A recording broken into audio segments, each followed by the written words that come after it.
जब एक लड़की के साथ बलात्कार होता है तो पूरे देश का मीडिया न्याय की मांग करने के लिए एक साथ आता है। अक्सर अपराधी के लिए मौत की सजा की वकालत करता है, जोर देकर कहता है कि उन्हें जीने का कोई अधिकार नहीं है और ठीक ही तो ऐसे अपराध कठोरतम सजा के पात्र है।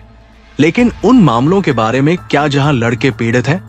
क्या होता है जब लड़कियों द्वारा लड़कों का बलात्कार किया जाता है? ऐसे कई मामलों में न केवल अपराधियों को बख्शा जाता है बल्कि सामाजिक दबाव भी पीड़ित को चुप करा देता है। लड़के अक्सर अपनी आप बीती भी साझा नहीं कर पाते क्योंकि उन्हें डर होता है कि उन्हें अविश्वास या मजाक उड़ाया जाएगा। यदि वे बोलने की हिम्मत करते हैं तो समाज अक्सर उपहास या बर्खास्तगी के साथ प्रतिक्रिया करता है, जैसे कि आपने इसका आनंद लिया होगा।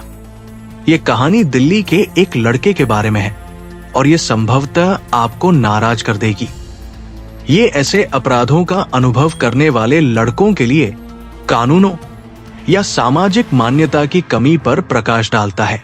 यहां जानिए एक डिलीवरी बॉय सौरभ के साथ एक भयानक रात में क्या हुआ। सौरभ एक मामूली पृष्ठभूमि से आया था। उनके पिता का निधन हो गया था और उनकी मां एकमात्र ब्रेडविनर थी, जबकि उनकी छोटी बहन अभी भी स्कूल में थी। अपने परिवार का समर्थन करने और अपनी कॉलेज की शिक्षा का भुगतान करने के लिए सौरभ ने अपनी पढ़ाई और काम को संतुलित करते हुए दिल्ली में एक फूड डिलीवरी बॉय के रूप में काम किया। 17 अगस्त 2023 को सौरभ ने अपनी सामान्य दिनचर्या का पालन किया, दिन में कॉलेज जाना और शाम को भोजन देना। उस रात व्यवसाय धीमा था और वो अपने कॉलेज की फीस को कवर करने के लिए पर्याप्त कमाई के बारे में चिंतित था। आधी रात तक वो घर जाने के लिए तैयार था जब उसे एक आखिरी डिलीवरी अनुरोध मिला। ये आदेश असामान्य लग रहा था। एक छोटे बर्गर ने इतनी देर से 10 किलोमीटर दूर एक स्थान से ऑर्डर किया था। दूरी के बावजूद सौरभ ने आदेश स्वीकार कर लिया और पते पर अपना रास्ता बना लिया।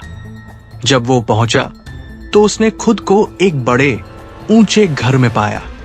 एक युवती बाहर आई, भोजन लिया और उसे अंदर आमंत्रित किया, ये कहते हुए कि उसे भुगतान मिलेगा।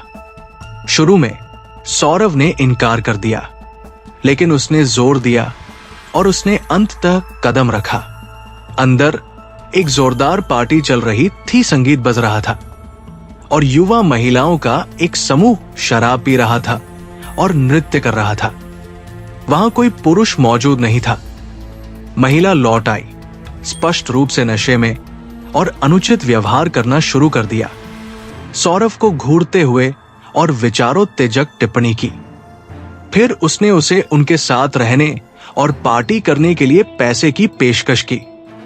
जब उसने अपने कॉलेज के कार्यक्रम का हवाला देते हुए इनकार कर दिया तो उसका व्यवहार बदल गया। उसने पुलिस को फोन करने और उसका पालन नहीं करने पर उत्पीड़न या बलात्कार का आरोप लगाने की धमकी दी। सौरभ परिणामों से घबराकर अनिच्छा से रहने के लिए सहमत हुए। महिलाओं ने उसे उसकी मर्जी के खिलाफ शराब पीने के लिए मजबूर किया। नशे में धुत होकर वे उसे बेडरूम में ले गए और बारी बारी से उसके साथ मारपीट की। कई घंटों के दौरान सौरभ के साथ 5 महिलाओं ने बलात्कार किया। हालांकि कुछ लोग इसे सिर्फ एक आदमी की कल्पना के रूप में खारिज कर सकते हैं, लेकिन परीक्षा मानसिक और शारीरिक रूप से दर्दनाक थी। सुबह 4 बजे के आसपास जब महिलाएं शांत हुई, तब तक उन्होंने सौरभ को जाने के लिए कह दिया।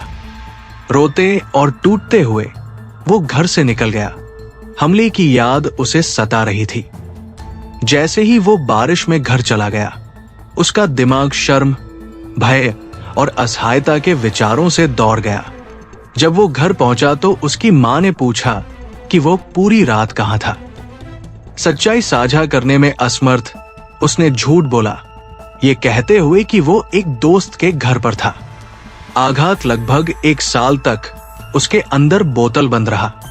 आखिरकार सौरव ने एक करीबी दोस्त में विश्वास किया जो एक पत्रकार हुआ।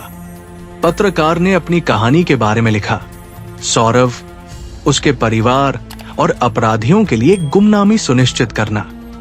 ये कहानी एक महत्वपूर्ण सवाल उठाती है। क्या सौरव को उसके खिलाफ किए गए अपराध के लिए न्याय नहीं मिलना चाहिए? ऐसे जघन्य कृत्य करने वाली महिलाओं को दंडित करने के लिए कोई कानून क्यों नहीं है? और समाज यौन उत्पीड़न के पुरुष पीड़ितों का मजाक क्यों उड़ाता है या खारिज करता है? आप इस कहानी के बारे में क्या सोचते हैं? क्या हर पीड़ित लिंग की परवाह किए बिना न्याय नहीं मिलना चाहिए? अगर आपको यह कहानी पसंद आई हो और आप और सुनना चाहते हैं तो चैनल को सब्सक्राइब जरूर करें। धन्यवाद।